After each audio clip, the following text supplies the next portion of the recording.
വൈകുന്നേരത്തെ ചായ കുടിക്ക് നല്ല അടിപൊളി തനി നാടൻ പലഹാരം നമുക്ക് ഉണ്ടാക്കാം.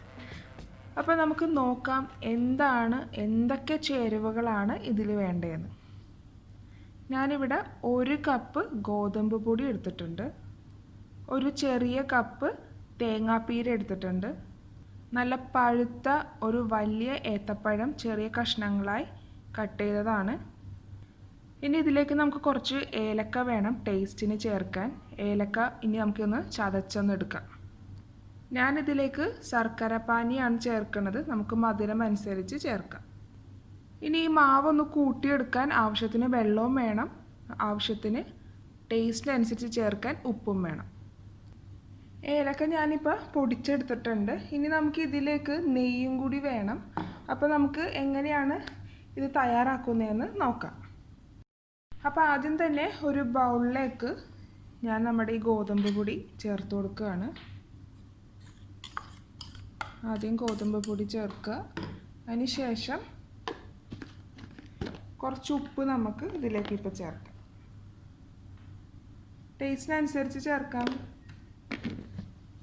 ഇനി ഇതൊന്ന് മിക്സ് ചെയ്തൊന്ന് എടുക്കുക. ഉപ്പ് നല്ല എല്ലാ ഭാഗത്തേക്കും ആകണ വിധത്തിലൊന്ന് മിക്സ് ചെയ്യുക.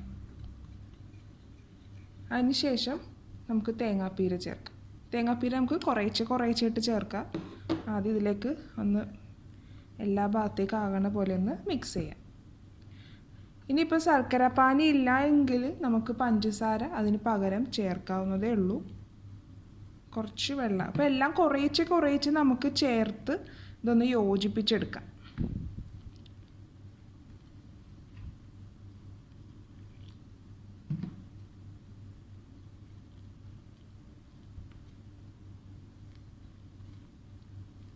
അപ്പോൾ കുറേ വെള്ളം തന്നെ ചേർക്കണമെന്നില്ല, നമുക്കിതൊന്ന് ഒരു അഴിവ് വന്നതിന് ശേഷം നമുക്ക് മധുരത്തിനായിട്ട് നമുക്ക് ശർക്കര പാനി ഇതിലേക്ക് ചേർക്കാം. ഒരുപാട് ലൂസായി പോകരുത്. ഞാനപ്പോൾ ഇത്രയും കൊണ്ട് വെള്ളം നിർത്തുവാണ്. ഇനി ഞാനിതിലേക്ക് ബാക്കിയുള്ള തേങ്ങാപ്പീരയും കൂടി നമുക്ക് ഇതിലേക്ക് ചേർത്ത് കൊടുക്കാം. അതിന് ശേഷം നമുക്കിനി ശർക്കര പാനി ഇത് കൂട്ടിയെടുക്കാം. ഞാൻ കുറച്ച് ശർക്കര പാനി ഇപ്പോൾ ഒഴിച്ചു കൊടുത്തിട്ടുണ്ട്, നമുക്കൊന്ന് കൂട്ടിയെടുക്കാം.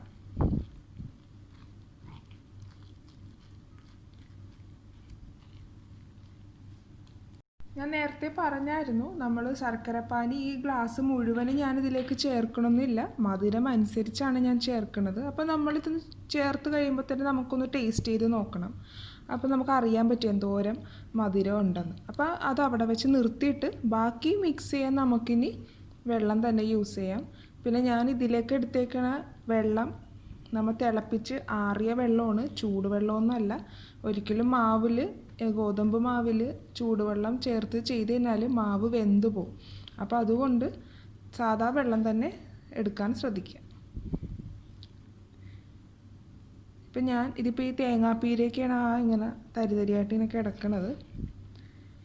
ഇത് ഒരുപാട് ലൂസാകേണ്ട കാര്യമൊന്നുമില്ല. ഇനി ഞാനിതിലേക്ക് ചേർക്കാൻ പോണത് കട്ട് ചെയ്ത് വെച്ച ഏത്തപ്പഴം. ഇപ്പോൾ ഏത്തപ്പഴം ചേർത്തു. ഇനി എല്ലാ ഭാഗത്തേക്കും ആകണ പോലെ നല്ലപോലെ ഒന്ന് മിക്സ് ചെയ്തെടുക്കുക.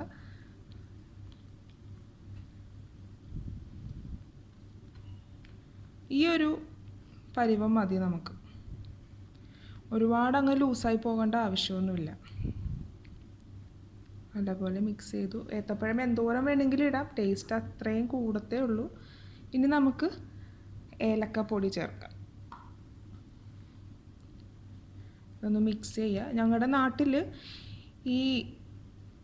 ഇതിനെ പറയണത് ബോളെന്നാണ് പറയണത്. എനിക്കറിയില്ല മറ്റുള്ള സ്ഥലത്ത് എന്തൊക്കെയാണ് പറയണതെന്ന്. അപ്പോൾ ഞങ്ങളിത് ഈ റെസിപ്പീനെ പറയണത് ബോളെന്നാണ്, ഈ പലഹാരത്തിനെ പറയണത് ബോളെന്നാണ്. ഇത് രാവിലെ എനിക്ക് ഭയങ്കര എൻ്റെ ഫേവറേറ്റാണിത്. ഞാനിടയ്ക്ക് രാവിലെ ബ്രേക്ക്ഫാസ്റ്റിനും ഞാനിത് ഉണ്ടാക്കും. സാധാരണ നമ്മളിത് വൈകിട്ട് ചായ കുടിക്കൊപ്പമാണ് ഇത് ഉണ്ടാക്കാറ്, പക്ഷേ എനിക്കിത് പ്രിയപ്പെട്ട ഒരു വിഭവമായതുകൊണ്ട് ഞാനിത് രാവിലെ ഉണ്ടാക്കാറുണ്ട്. അപ്പം നമ്മുടെ കൂട്ട് ഇവിടെ റെഡി ആയിട്ടുണ്ട്. അപ്പോൾ ഇതിൻ്റെ പരുവം എന്ന് പറയണത് ഇതാണ്. അപ്പോൾ ഇനി നമുക്കിതൊന്ന് ഉണ്ടാക്കി തുടങ്ങാം. അപ്പോൾ ഞാനിപ്പോൾ ഒരു ദോശ ഉണ്ടാക്കുന്ന ഒരു പാൻ വെച്ച് കൊടുത്തിട്ടുണ്ട്. തീ കുറച്ച് വെച്ചതിന് ശേഷം കുറച്ച് നെയ്യ് കുറച്ച് ടിഷ്യൂ പേപ്പറിൽ പുരട്ടിയിട്ട് നമുക്ക് ഈ പാനിലൊന്ന് പുരട്ടി കൊടുക്കാം. തീ കുറച്ച് വെക്കാൻ ശ്രദ്ധിക്കുക, അല്ലെങ്കിൽ പെട്ടെന്ന് തന്നെ കരിഞ്ഞു പോകും. ഈ കൂട്ടിങ്ങനെ കൂട്ടുമ്പോൾ തന്നെ എന്താ സ്മെല്ലെന്നറിയോ, അപ്പം തന്നെ നമ്മുടെ കൺട്രോളൊക്കെ പോകും, വായിനെ വെള്ളം വരും. അപ്പം നമുക്കിത് ഉണ്ടാക്കി തുടങ്ങാം.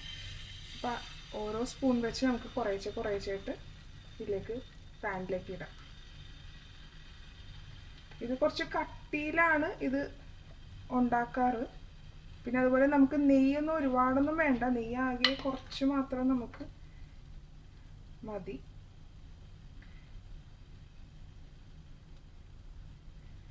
നല്ല പഴുത്ത ഏത്തപ്പഴം ആയിരിക്കണം, അപ്പോഴാണ് കുറേ കൂടി ടേസ്റ്റ്. ഇത് പറയുമ്പോൾ തന്നെ എൻ്റെ വായിൽ വെള്ളം തന്നെയാണ്. ഓക്കെ, അപ്പം നമുക്ക് ഇനി എന്താ ചെയ്യേണ്ടതെന്ന് വെച്ചാൽ, ഇനി നമുക്ക് കുറച്ച് നെയ്യ് നമുക്ക് ഇതിന് ചുറ്റും ഒന്ന് ഇട്ട് കൊടുക്കാം.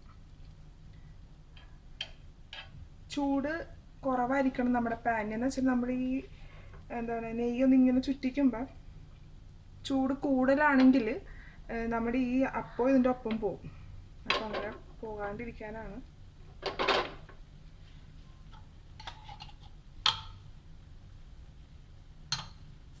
കുറച്ച് നെയ്യ് ഞാൻ മുകളിൽ ഇങ്ങനെ തൂകി കൊടുത്തത് അത് നിങ്ങൾ ഉണ്ടാക്കുമ്പോൾ നോക്കുക. അപ്പം നിങ്ങൾക്ക് അത് ഇഷ്ടപ്പെടും. ഒരു പ്രത്യേക ടേസ്റ്റാണ്, പ്രത്യേക നല്ല മണം വരാൻ തുടങ്ങി. അപ്പം ഞാനൊന്ന് അടച്ചു വെക്കുവാണ്, നമുക്കൊന്ന് വെന്ത് കിട്ടണം. അപ്പം ഈ മേൽഭാഗം ഇപ്പോൾ വെന്തിട്ടൊന്നും ഇല്ലല്ലോ, അപ്പോൾ തീ വളരെയധികം കുറച്ച് വെക്കുക. ഈ മേൽഭാഗം ഒന്ന് ഒരു പരിവാകുമ്പോഴേക്കും ഇനി നമുക്ക് ബാക്കി കാര്യങ്ങൾ ചെയ്യാം. അപ്പോൾ നമുക്കൊന്ന് വെയിറ്റ് ചെയ്യാം ഒന്ന് ആകണ വരെ.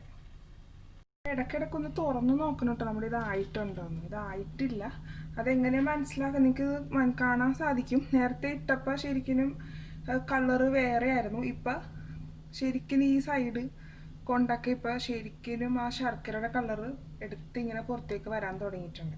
അപ്പോൾ ഇത് കംപ്ലീറ്റ്, അപ്പോൾ ഇവിടെ നടുഭാഗത്തൊന്നും ആയിട്ടില്ല, കളറ് വേറെയാണ്. അപ്പോൾ ഈ കളറ് തന്നെ ഫുള്ളാകണം. അത് മാത്രമല്ല, എപ്പോഴും ശ്രദ്ധിക്കുക അടിഭാഗം, അതായത് നമ്മുടെ ഈ അപ്പത്തിൻ്റെ അടിഭാഗം കരിഞ്ഞു പോകാണ്ടും നിങ്ങൾ നോക്കണം. വളരെ തീ കുറച്ച് വെച്ച് വേണം ഇത് പാകപ്പെടുത്തിയെടുക്കാൻ. നമുക്കൊന്ന് നോക്കാം. ഓക്കെ, നമ്മുടെ ഈ ഭാഗം ആയിട്ടുണ്ട്. നമുക്കൊന്ന് മറിച്ചിടാം. മറിച്ചിടുമ്പോൾ സൂക്ഷിക്കുക.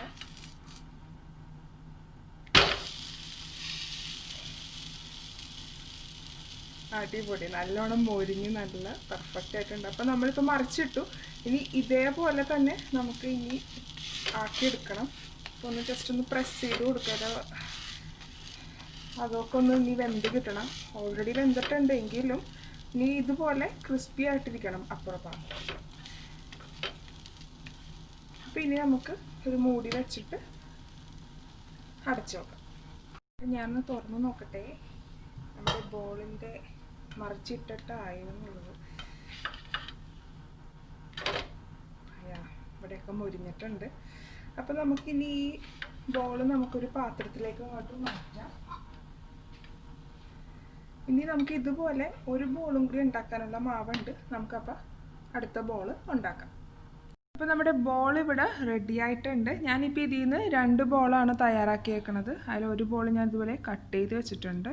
നല്ല പഴുത്ത ഏത്തപ്പഴമായത് കാരണം നല്ല ടേസ്റ്റായിരിക്കും. അതുപോലെ ഈ വീട് നിറഞ്ഞിരിക്കുന്നുണ്ട് നല്ല ഏലക്കടയും ശർക്കരയുടെയൊക്കെ ആ ഒരു നല്ലൊരു മണം. അപ്പോൾ വൈകുന്നേരങ്ങളിൽ നിങ്ങൾ നല്ല ചൂട് ചായ ആസ്വദിച്ച് കുടിക്കുന്നതിനോടൊപ്പം തന്നെ നിങ്ങൾ ഈ റെസിപ്പിയും പാകപ്പെടുത്തി നോക്കുക, ആസ്വദിച്ച് കഴിക്കുക. നിങ്ങളുടെ അഭിപ്രായങ്ങൾ തീർച്ചയായും പറയണം.